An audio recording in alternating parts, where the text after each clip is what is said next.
నెల రోజుల్లో కాంగ్రెస్ ప్రభుత్వం ఏం చేసింది? ప్రజా పాలన అందిస్తామన్న ప్రభుత్వ అడుగులు సక్సెస్ బాటలో పయనిస్తున్నాయా? పాలనలో రేవంత్ సర్కార్ మార్కు కనిపిస్తోందా?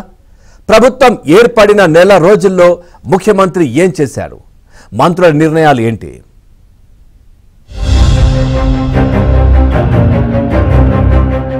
గతేడాది డిసెంబర్ 7న తెలంగాణ రాష్ట్ర ముఖ్యమంత్రిగా రేవంత్ రెడ్డి ప్రమాణ స్వీకారం చేశారు. ఆయనతో పాటు 11 మంది మంత్రులు ప్రమాణ స్వీకారం చేశారు. మంత్రివర్గం ప్రమాణ స్వీకారం చేసి నెల రోజులవుతోంది. రాష్ట్ర ముఖ్యమంత్రిగా రేవంత్ రెడ్డి ఈ నెల రోజుల పాటు పాలనలో ఎన్నో మార్పులు తీసుకొచ్చారు.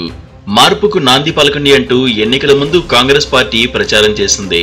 ప్రభుత్వం ఏర్పాటయ్యాక తమది ప్రజా ప్రభుత్వమని ప్రకటించి దానికి తగ్గట్టుగా ప్రభుత్వాన్ని ప్రజల దగ్గరికి తీసుకెళ్లే విధంగా ప్రయత్నం చేస్తున్నారు.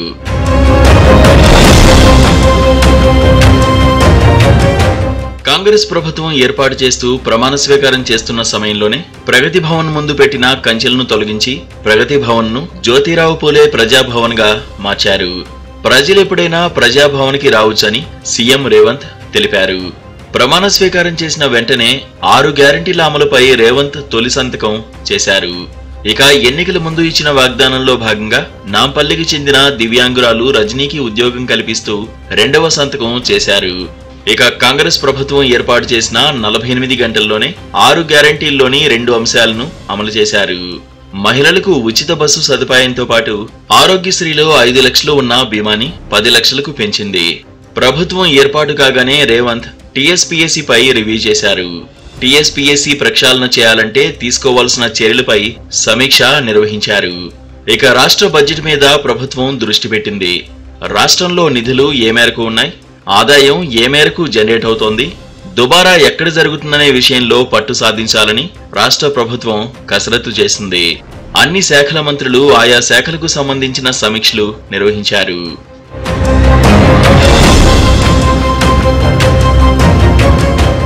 ప్రభుత్వం ఏర్పాటు కాగానే 6 రోజుల పాటు ప్రభుత్వం అసెంబ్లీ సమావేశాలు నిర్వహించింది. సమావేశాల్లో భాగంగా ప్రభుత్వం 2 రోజులు శ్వేతపత్రాలని రిలీజ్ చేసింది.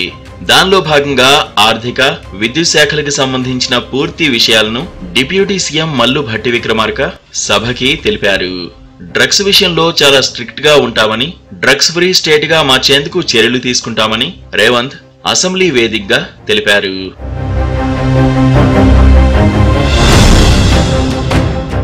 నెల రోజుల్లో సీఎం రేవంత్ 4 సార్లు ఢిల్లీకి పర్యటించారు. వాటిలో రాజకీయపరమైన పర్యటనలు కొన్నైతే అధికారిక పర్యటనలు కూడా ఉన్నాయి. రేవంత్ సీఎం అయిన తర్వాత మర్యాదపూర్వకంగా ప్రధాని కలిసి విభజన హామీలను అమలు చేయమని అడిగారు. అప్పులు తీసుకునేందుకు అనుమతులు కోరుతూనే గత ప్రభుత్వం చేసిన విపరీతమైన అప్పులను ప్రధాని దృష్టికి తీసుకెళ్లారు. ఫెడరల్ స్ఫూర్తి కొనసాగిస్తామని, రాష్ట్రానికి రావాల్సిన నిధుల విషయంలో పట్టుబట్టి నిధులు తెప్పించుకుందామని ప్రభుత్వం డిసైడ్ అయింది. ఇక కేంద్ర హోంమంత్రి అమిత్ షాని, ఇరిగేషన్ శాఖ మంత్రి గజేంద్ర సింగ్ షెకావత్, గృహ నిర్మాణ శాఖ మంత్రి హర్దీప్ సింగ్ పూరీలను కలిసి కేంద్రం నుండి న్యాయబద్ధంగా రావాల్సిన నిధుల్ని తక్షణమే విడుదల చేయాలని విజ్ఞప్తి చేశారు.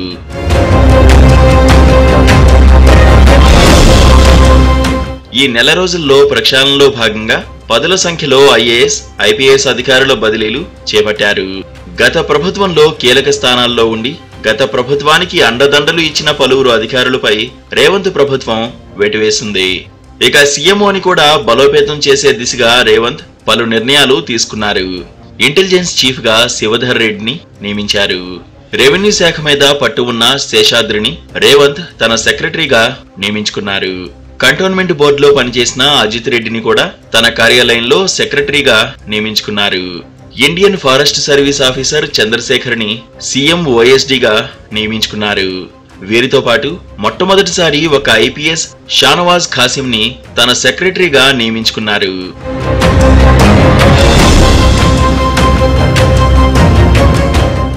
ప్రజా దర్బార్ నిర్వహించి ప్రజల నుండి అప్లికేషన్లు స్వీకరించే కార్యక్రమాన్ని ప్రభుత్వం మొదలుపెట్టింది. ఈ కార్యక్రమానికి వేలాది మంది వస్తూ తమ సమస్యలు చెప్పుకుంటున్నారు. గత ప్రభుత్వం అవకతవకలు వెలికితీసి ప్రజలకు చెప్పడంలో భాగంగా మంత్రులు కాళేశ్వరం ప్రాజెక్టు ఫీల్డ్ విజిట్ చేసి పవర్ పాయింట్ ప్రెజెంటేషన్ చేశారు. పాలమూరు రంగారెడ్డి ప్రాజెక్టుకి జాతీయ హోదా కల్పించాలని రేవంత్, ఉత్తమ్ కేంద్ర మంత్రులను కలిసి విజ్ఞప్తి చేశారు.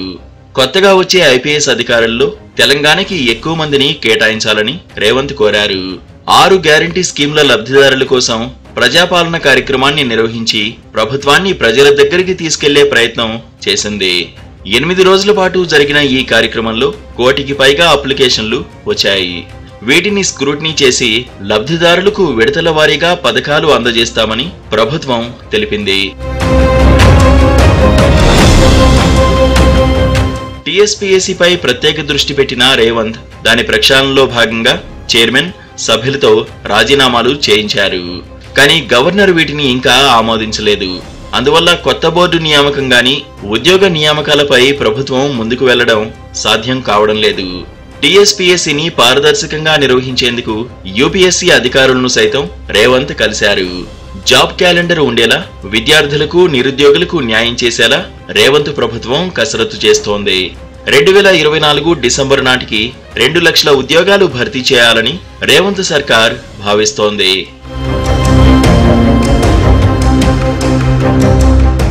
ఇక రాష్ట్రంలో కొత్త పరిశ్రమలను తీసుకొచ్చేందుకు, పెట్టుబడులు పెట్టించేందుకు ప్రభుత్వం కసరత్తు చేస్తోంది.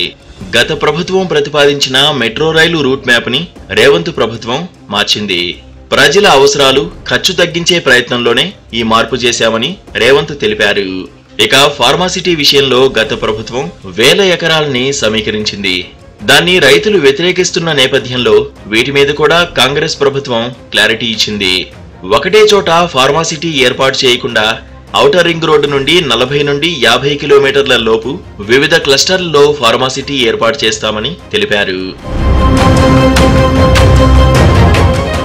ఒకవైపు గత ప్రభుత్వం వైఫల్యాలను ఎండగడుతూనే మరోవైపు తన మార్కు ఉండేలా రేవంత్ ప్రయత్నిస్తున్నారు.